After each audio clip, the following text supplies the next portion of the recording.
I just want to start by saying I'm really excited about this project. It's a passion project for me. I retained the rights to the show about 6 years ago. So it took me about 4.5 years to get this project to this point. And then this is why you might have seen on social media, there's a clip with Demetrius on the telephone. He's saying that this didn't happen overnight. Like, it took me some time to get it right.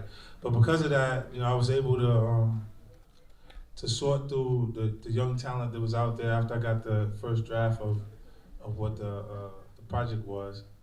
And I didn't feel like the names that they gave me were actors that would excitingly portray who he was. So I started looking around. I did a casting in Atlanta. About 3,600 people showed up. The police blocked off the street, shut down shit, and it was a mess, all right? But I did run into Lil Meech at that point, and I'm like, why?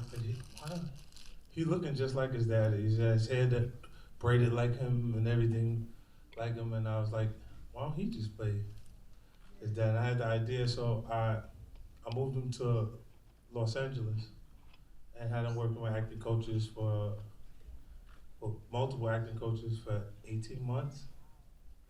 And over that time period, he was able to get himself to a point where he could do the role. And it's just like, I don't expect to see that again. Like, look at this one and say that was a gamble, because stars definitely wouldn't have reimbursed me if it didn't work. So it's all good. You're great when it works out, but when it didn't, they always go, well, who told you to move him to California and for you to put him in acting classes? Like, that was your idea, so you pay for it. And that's the way it goes. But this is really exciting. We got Kash in here tonight. We got Da Vinci. We got Lil Meech. We got Michole. We got a squad in here. It's a bunch of them. I don't want to leave anyone out, so I don't even know why I started the name thing, because there's so many of us. But more importantly, like, I had to find the right writer showrunner for the actual project, and Randy Huggins.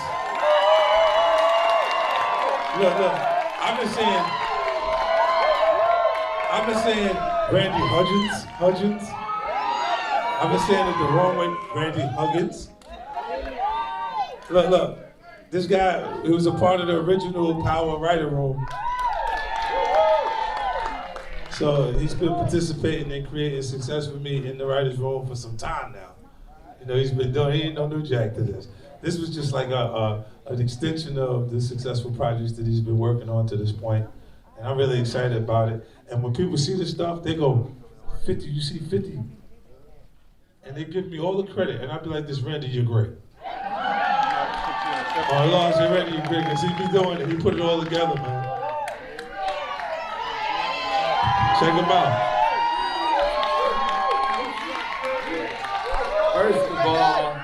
First of all, I like to just start off saying, what up, though?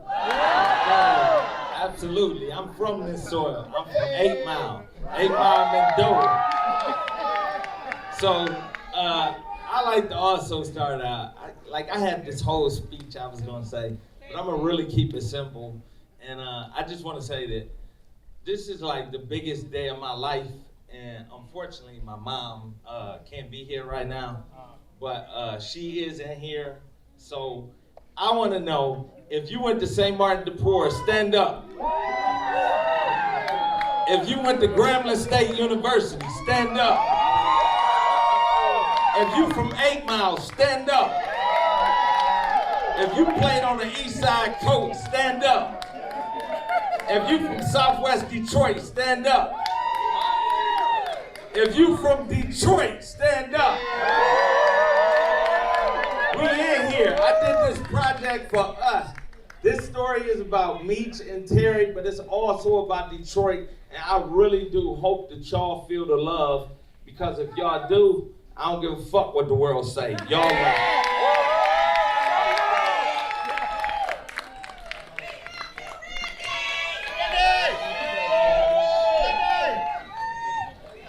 So if y'all ready, we can get this thing started. I'm with that shit. Let's do it. Free Big Meech. Free Big Meech. Free Big Meech. Michole Briana White.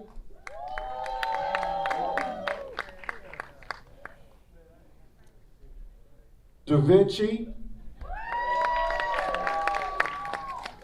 Of course, Mr. 50 Cent. Leaving us hungry at the first episode. The one and only Randy Huggins.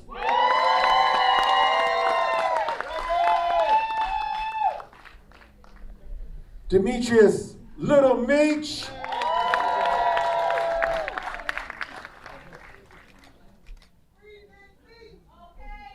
Okay.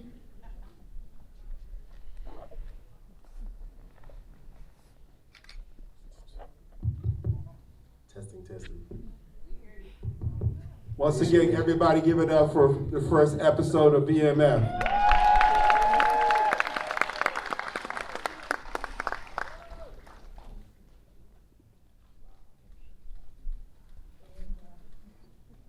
Randy. So, first question, 50. How important was it for you to do this? Because I know this has been something that's been circulating around the streets for a long time about doing this BMF. Well, it was really important. The project, I think, for you to find anything that's faintly close, anybody that was has done as good of a job of doing what they decided to do, got into, would be a bigger period piece. So it would be an older story that you'd have to go back. It's more vintage. It's not. This indictment was in 2005. Like my Get Rich or Die Trying was 2003. So there was there was points where T or Meech would like kind of like for us to link up, like make situations where we would meet each other, and I was avoiding them at that point. Because I just got back off a tour. I earned $38 million legal money on the tour. And I was like, I'm not going nowhere near these motherfuckers. Wait, y'all said they got the what? They got the witness? They got the what? Okay, keep the motherfuckers far away from me. Because I already had, this, and I made some of the same decisions early on. I wasn't as successful as they were. But it would have been easy to package me with them. To put me into the same thing and just say, y'all all go on to do 30. And I knew that at that point, it's uncomfortable for them to see anybody that comes from where I come from have that much success, so I was conscious of that. Yes. Yeah. Randy, Detroit native. What up, Joe? Listen, you had me captivated from the beginning to the last shot, literally. And I've been sitting here starving for the next episode, man. How important was this to you, being a Detroit native? And you got like everything right, man. Everything. Down to the Coney Island loose dog, man. What's so funny is my dude up there, you hear him finds dirty, he keep yelling 8 Mile. But anyway, Finds Dirty was telling me, when they said loose burger, he was like, dog, that's what you used to order. But I'm from here, man, and what's really interesting is that, like, Meech is like, I think 3 years older than me, and Terry's like 1 or 2. So what's really interesting is like when I went to visit Meech, I went to prison like in Oregon like 3 or 4 times, and what was really interesting, we connected on everything. Like everywhere he was at, I was trying to get in. I mean, you know what I mean? I ain't have access to, but I was trying to get in there. All the fashion that he was talking about, man, the snakes, the silk shirt, snakeskin belt, the color Levi's. I was like, Ma, can you buy me that? She was like, hell no. You know what I mean? So this story, as much as it's Meech and Terry's, is my story and it's Detroit's story. So I really felt, I mean, like, listen, obviously this is a drama. You know what I mean? So I have to take dramatic license where I have to. But it came from Big Meech. That's who 50 turned me on to. And, you know, it's not anything in here that I didn't hear from him. Now, I may have went left where he may have wanted me to go right, but I'm a writer. I got to tell my story, you know what I mean, the way I see it.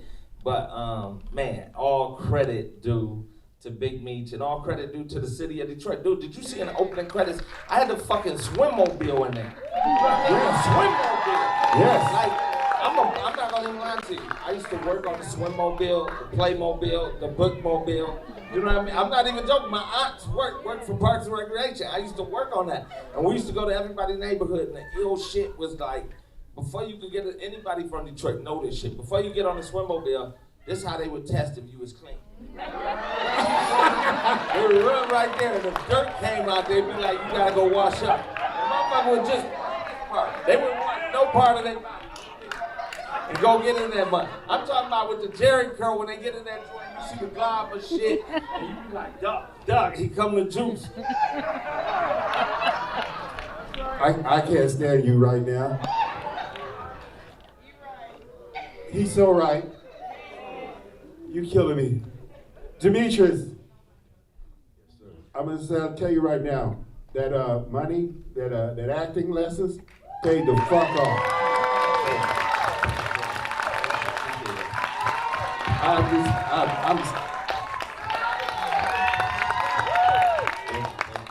You killed that shit. How important was this for you?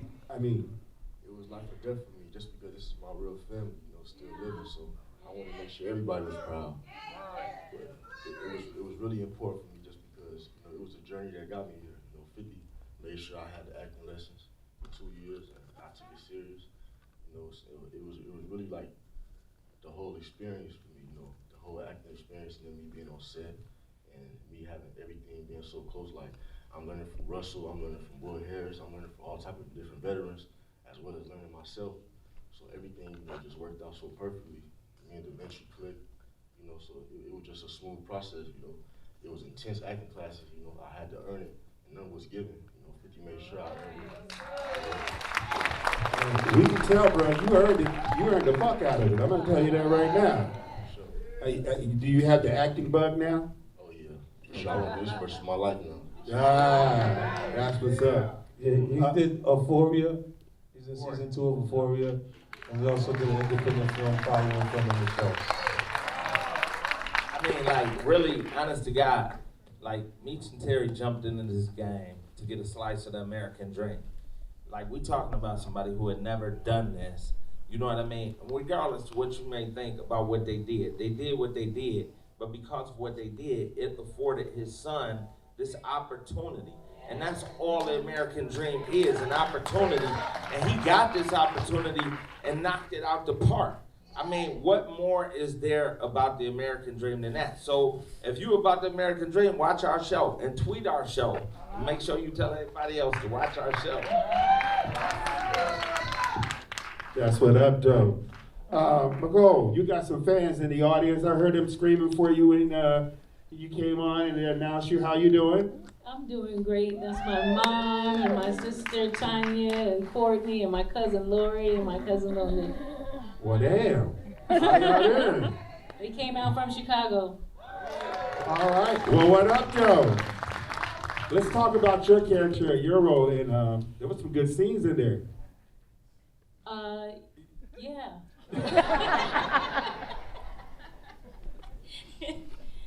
And thank you. Yes. What does this mean to you? And being a part of something so big that's been like talked about for so many years.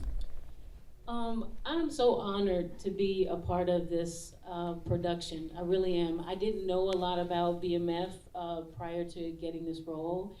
And so I've learned a lot in the process. And I've never played a living character before, a living person. And so I had the opportunity to actually meet the real Miss Lucille back there. Yes, Lucille. Yes. There she go. Stand up. Stand up, girl. That's Meech and Terry mom, y'all. That's the creator of it all.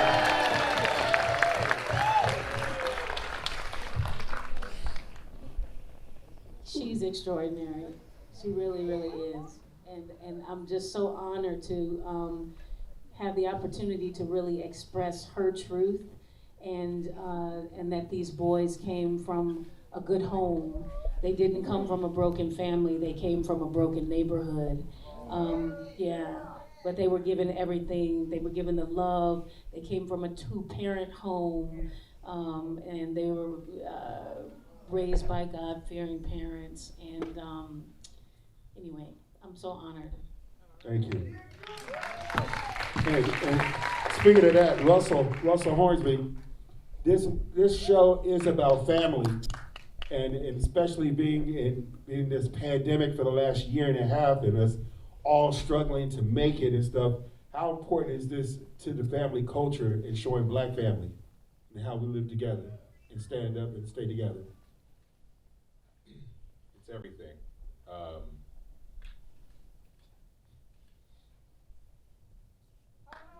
Okay. Wow. I was just humbled by the opportunity. And I didn't realize how much it would affect me to be here in Detroit. And so, all I can say is that it is important to have family. It is important to be part of a family.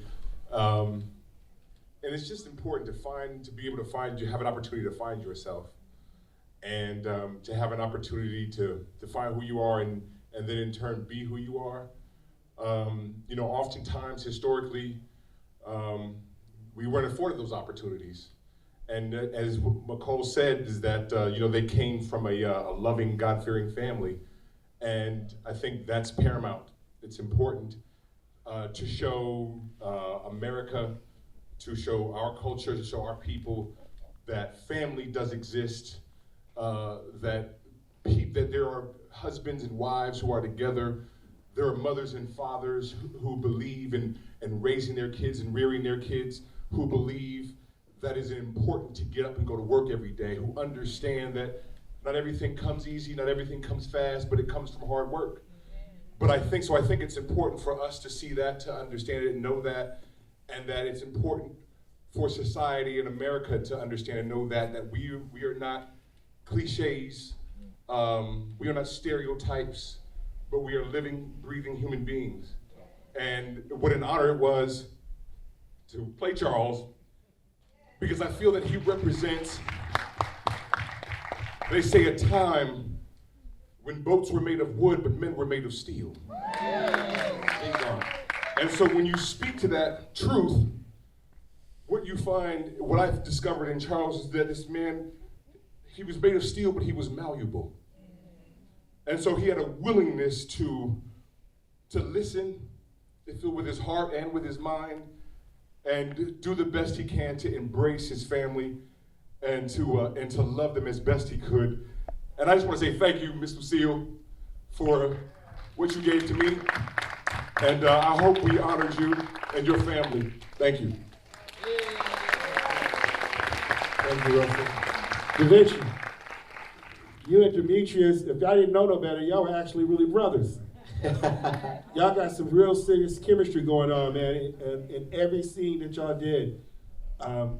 Did that just come naturally, or did y'all like sit down and chop it up, like we do here? Yeah, no, it definitely came naturally. I feel like, me and Meech, we had similar upbringings, you know what I'm saying? And, we both come from sports backgrounds, and we both, we come into this job with something to prove, This is Meech bloodline, and for me, it's like I'm a first generation Haitian American, so I'm like, you know what I'm saying? I got to put on for my family and my people that's watching me, you know what I'm saying? So this was just as much as my story as it was his story. He just didn't know, But yeah. So because we had that commonality, we definitely just gelled together, and the chemistry was organic. Because I've been in the game a little longer, but Meech was like my personal Google. So I would read some shit on Google, and I'm like, bro, like, what's up with this? And Meech's like, nah, da da da, and I'll just ask him questions. And he put me on the phone with Big Meech a couple times, and shout out to Big Meech. He was like, yo, I know you, I'll be watching you. on TV, and I was like, damn, this is crazy. You know, I'm talking to Bigfoot right now on the phone. So it was just wild that Bigfoot knew who I was, you know. So it was crazy. But yeah, we just had so much in common that we didn't even realize. So you know, we got a gel. He's a little hard-headed sometimes, though. Nah, not him. Kash Doll.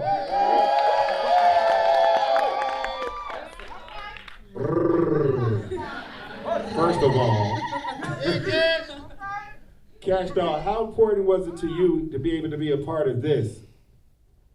Man, first off, I was so honored just because I'm a Detroit native. And just growing up hearing about the BMF story, you know, just hearing the names and the music, just knowing what it's about, and me trying to trying to do the acting. And I'm like, man, first off, hey, Ma. My mama is here. Hey, Ma. And so it was like, man, and I've been in 50 Cent DM for a long time. Like, look, put me in this. I'm telling you, I can do this. So for this to be my first actual role, and it's a Detroit story, and it's with 50 Cent, and it's with Big Meech's son, I was just so honored and just overwhelmed with joy. Well, I can speak for everybody in here. We can't wait to see what happens next damn week. Okay? Okay, there ain't gonna be no more of that, so don't be fine. All right. So I could. Yes, sir. What did I say? No, I thought you were. I just was happy when the brushes came out. I said, I did this for you. You people owe me.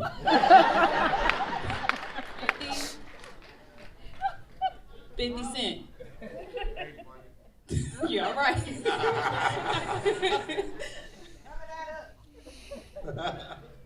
So I can only imagine some things that have happened on set. What is the craziest thing that happened on set for you, Kash Doll? Besides the breast coming out. Oh, see, well, okay, it was just like the 80s period, right? Like getting into a period of time where that I wasn't even thought of. So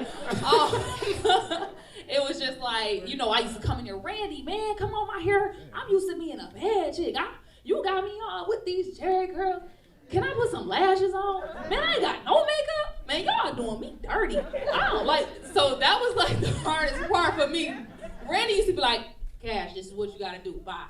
Used to go to the trailer mad. So that was like the worst part for me. Everything else it just happened naturally. Oh my God. How about you, Russell? Man, just, you know, knocking these knuckleheads in the chest every once in a while.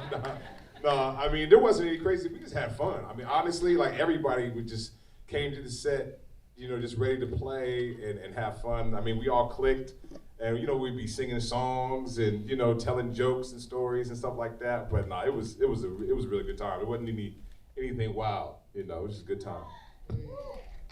Michole, anything wild for you? No, I didn't have anything wild. I have to agree with everything Russell just said. It was just fun, you know, we were like family on set and off set, and it was beautiful. One of the most challenging things for me was just when I wasn't working, the days I was off, and to come back, you know, with the same energy and stuff, but it was a really great time. It was beautiful. One personal question, do you go to Wendy's? Do I go to Wendy's? Yes. I do. You know what? I love freaking Wendy's Frosties. I swear I do. True story. Before I got into radio professionally, I was working at Wendy's. Okay. Mm-hmm. Yeah. Flipping burgers. Okay. My first job was at McDonald's. Okay. My very first job. But that's cool. Okay. Da Vinci, you just look like you got some stories. Yeah, I for sure do. I remember one time we were shooting, and in the middle of the scene, you remember that scene when we had to break up the fight when he was about to fight B. Mickey? And it was 6 gunshots that was fired? It was 6 shots fired, because I don't know if y'all familiar with ATL, but ATL is, they don't play. But anyway, there was like 6, 7 gunshots fired, and we kept shooting. Like, we ain't even budged by it, but then Randy and Ian was just like, yo, get inside, get inside. We was like, what? So we was casually walking inside, but like we just all knew that the gunshots wasn't towards us, and it was sad to think about it. Nah, Demetrius was scared. no question. Nah, I know. Actually, I was staying out there to protect me. That's actually what it was. I was really protecting me. Yeah, but like it's crazy because none of us budged because we all was used to it, and it's crazy because when you think about it, it's like our realities. We're so used to hearing gunshots that none of us in the scene moved. Like we thought it was the sound department, and it was like, no, get inside, get inside, get inside. You know, and that happened a few times. One time, there was this car, the stolen car that was driving towards our set, and then like the cops had to come and shut it down. We took a break in the middle of my scene when I had this contact aim and I couldn't even see the car, because Terry, I got get shot. You know, I mean, I don't want to. Anyway, it was a lot of craziness that happened, but it was great. It was great overall. That sounds like a really average Detroit day right there. It really was. I used to hear gunshots at St. Andrews in front of Legends all the time and never even went to the window and blinked. Kept it moving, exactly. 50 and Randy, the music in the movie. Wait, I seen the crazy. Let me tell you the Oh, I'm crazy sorry. thing that No, happened. my bad. Yeah, because I was directing episode 7 of the show, and in the middle of the day, Tasha Smith came to me and she said, "I got to tell you something." She said, "Come here, let me tell you something." I said, "Okay, could it wait?" Because of the scene, we was in the middle of the scene. She said, "No, come." So I'm like, "Okay, I come from the monitor, I come over there." She says, "The whole locations department quit." I said, "What?" "The whole locations department quit." I said, "Okay, I'll be right back." I go back to the monitor, I'm looking at the monitor, I'm going, this job is not hard. These people are just difficult. The people are difficult. How the fuck did the whole locations department quit? You know how? Because Tasha was telling them off. Tasha telling them off, cursing them out. "Oh, this is all y'all found? We was in Detroit. What was y'all doing while we was in Detroit? You was working? What was you doing? Because you didn't find nothing." Like, she telling the man off, right? Now, it's a good thing that I just worked with the locations department to get the locations for what we were shooting at the present moment, because they wouldn't answer the telephone. And then when I called, he answered my call. He wouldn't take my call. He wouldn't answer nobody else's call. And then when I called, he answered, and I was like, thank God. Because I don't know. Look, it would have cost us $750,000 because it would have took at least 3 days for us to rehire the staffing. The staff, these people all consistently work under Austin. It was the head of the locations department, and then when he got fed up, he quit, and they all just was loyal to him and left. And Tasha, I'm like, what the fuck did you do? True story.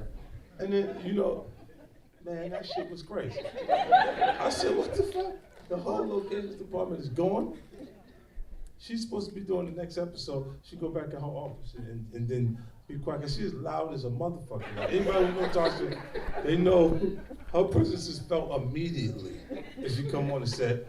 And then I got them to come back to work. So, it kind of salvaged that situation because I'm talking to them. But I'm rich. I ain't supposed to be kissing people ass for no shit like that. Fuck this shit. I'm calling them like, Austin, listen, I need you to come back tomorrow. Is there any way I could get you to bring? I got him to bring them all back though the next day though, because it's more important to me. The project is important to me. Now the $750,000, that wasn't my money. I wasn't feeling pressure because of stars.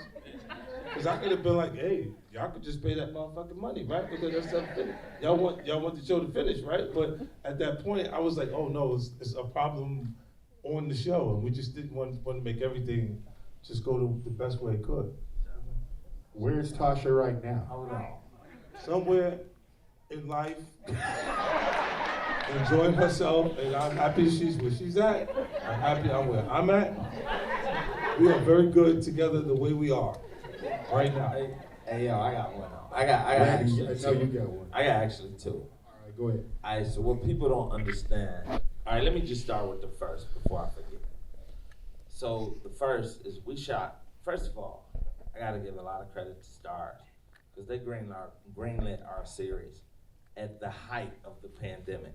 So we had to go to Atlanta. This is before vaccine. So we had to go to Atlanta, and we were shooting a series, and you have to tell everybody, your entire cast and crew, you can't go out. You have to go to work, and then you have to go home.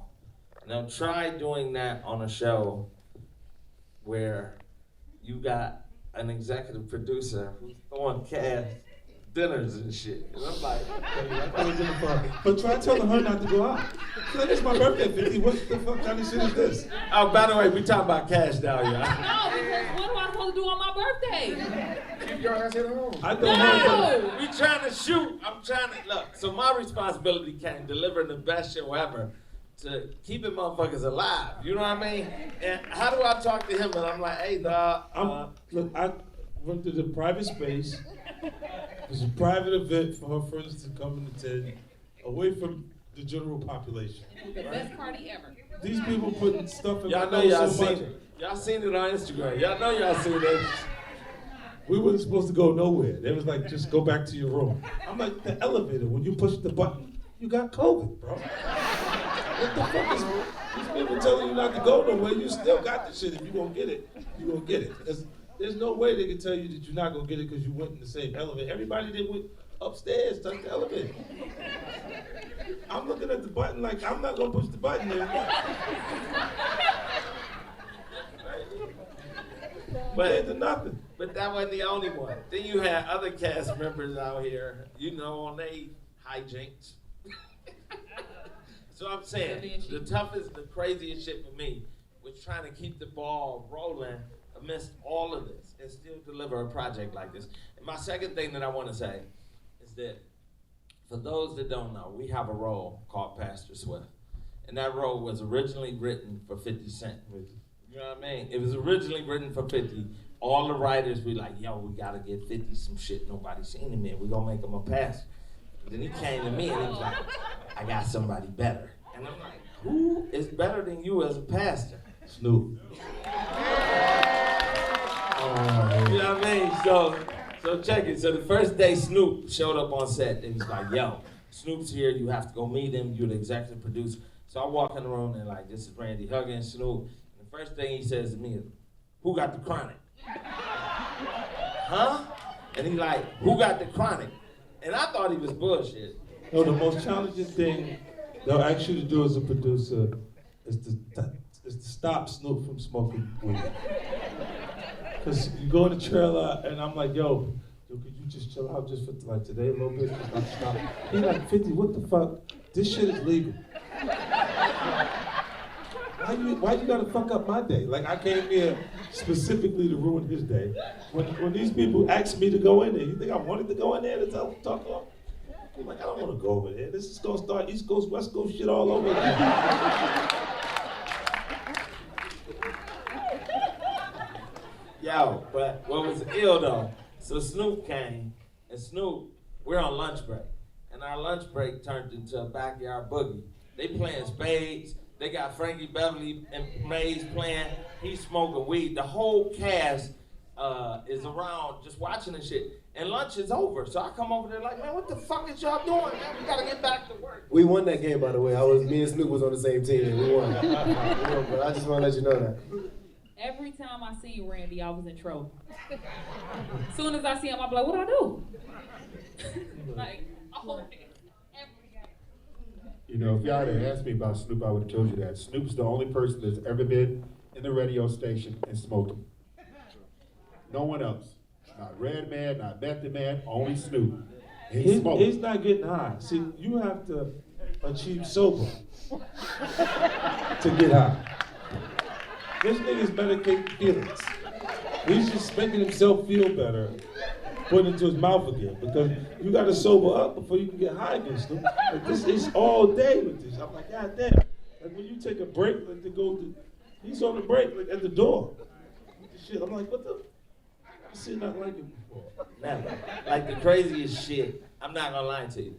He would be going and he wouldn't have it, and then he would start skipping lines and skipping words. And then he'd be like, man, I need some medicine.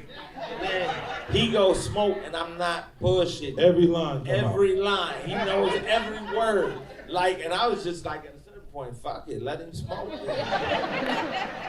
I don't think his brain worked if you don't smoke that shit. True.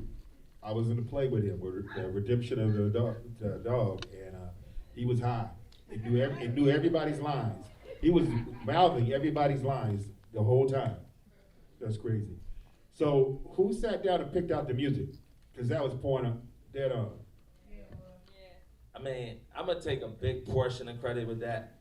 But what's so dope, I honestly have to say this. The dopest thing about this entire project to me is working with 50. Because from this standpoint, he allows me to do whatever the fuck I wanna do. And then certain things like music, like who gonna be, like if I want a rapper in the show, I gotta holler at him. You know. Yeah, you can't be bringing down all of them niggas. Nah, we need good actors. As I started saying, no, we need somebody with some chops, man. Now, has Big Meech seen this yet? You know what's so dope? This is the scariest shit for me. Oh, they shit. got stars in his prison, so I'm sure he's gonna be hitting me up tonight. What? Like, nah, I'm not bullshitting. I'm sure because he watches Kanan every week. He's like, that's fake shit. So I already know I'm gonna get a hit tonight. You know what I mean? And I'm gonna have to respond. And I'm like, dog, it's shot. I can try to make it better next season, but that shit in the can. Wow, that is crazy. They got stars in the prison. Okay. All righty then. And you notice, man, this is what we do here in the D. Well, I really appreciate you all coming to Detroit for this screening. We definitely enjoyed BMF. We definitely going to spread the word. We definitely going to be watching next week and the week after that. And we're ready for season 2. Can we get a season 2? Hey, that's not up to me, but I can tell you this. I really do feel I had the best cast ever.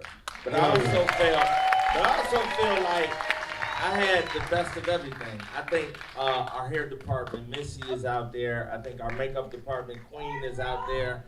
I think we had the best of everything. But what I can absolutely promise you, I'm not even joking. If y'all thought that episode was good, I'm not even joking with you. It literally goes up like this. I'm not even joking. See, episode 2 is like, holy shit. And then 3 is like, man, you better quit. And then 4, I won't even tell you the songs I got in 2 and 3. Like, y'all gonna be singing that shit out loud. But look, I'm gonna tell you the ill spot. We can say it because it's been all in the press. For episode 7, we had a special cameo in that joint. Yeah. You know what I mean? We had another hometown hero. You know what I mean? I think most of you have read about Eminem being in that episode. And what was so dope for me is that was 50's episode that he directed. So check this out. He directed an episode that he had Eminem, Snoop Dogg, and Kash Doll in talk about the power of hip hop on a show that he is the executive producer of, and a show that he directed. I mean, has that ever happened? I think he should be on every talk show. You know what I mean? Talking about it that. will be the #1 show, trust. It will be. The fact that y'all got Marshall out of a studio is big shit, because he don't leave the studio. You know how that happened? To be honest with you, like there's been points where Hollywood has decided that it is an easier approach to get them out of the recording studio and onto a set by sending me the project. So they would offer me the project and then say, yo, you know, they're gonna give me $3 million to be in it. They want to give them $8 million to be in the project. And then I would give them the script. I said, read it, because this, you know, it's a cool idea, I think. But let's see what you think about it. And he would read it. And I come to Detroit, sit with him to see how he felt about it. And then he'd go, it's good, but I just think we should do something like Warriors. And I would look at him and I just smile at him. Like, so the $8 million didn't mean shit, huh? Okay. I'll be back. I'll go back and see if they like the Warriors. You know what I mean? But when Randy brought it up, and it was random. It was almost, I was in the middle of prepping for episode 7. He said, we just need something big. We need something to happen. And I'm like what? And he was like, like, let's get Eminem to play White Boy Rick. He really brought it up to me that way, and I was looking and I was like, okay, give me a minute, let me see if I could get him out the house before I say I could do it. And then I went and I came back and I told him, I said, yo, it's done. It's definitely gonna happen. And then I had to find out the CG effects, the same stuff Spielberg, Irishman. They used in The Irishman to de-age him down because White Boy Rick was about 16 or 17 years old when he got picked up. So we had to bring him back to his teenage years. And that's gonna be good to see.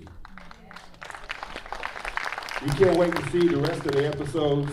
And like I said, we're definitely gonna spread the word and make sure that everybody's watching BMF. Hey, how many people got social media out here? Raise your hand. All right, tweet. Check this out. I just got on social media. These dudes been teasing me and shit. I literally just got on Instagram. Yeah. Like, they've been on my head. But He I'm be on. busy writing. But anyway, man, for real, post this shit. You know what I mean? Take a picture right now, post this shit. Tell them how you liked it. We need to start the movement. We want everybody watching this shit. He's not on social media. I've already started that movement. I'm just trying to tell you that it's already all over the place. If you go look, that's me. That's my part, my area. He's not doing that, but okay, if you feel like you want to add to it, if you'd like to participate with us, fine. If not, enjoy your evening. The show is gonna be number one. I'm telling you, even if you miss it, it's gonna be number one.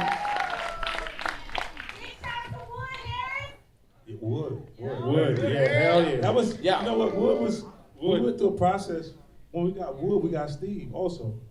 So we got both brothers to play. This is probably the first time they've seen them together. Yeah, this is the first scene. The only way we could get Wood and Steve was that we had to promise them we would write them a scene Together, that they would both be in, because they never acted in a scene together.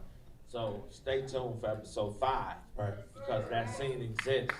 And yeah, it was fantastic. I mean, shout out to all my veteran actors on the show. Yes. You know, Russell, Wood, Steve, Michole, you know what I mean? And the Young Bucks, Meech, Da Vinci, Kofi, Miles Bullock, and Miles Truitt, who's somewhere in here.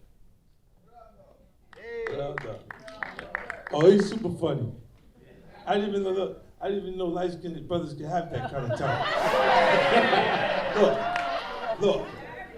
Okay, I battled with him being so light-skinned the whole time, and then he got so much style to him, so he's so cool that you just adapt, you know. But you know, brother looked like him took a woman from me back in the day. You know? I never forgot that shit.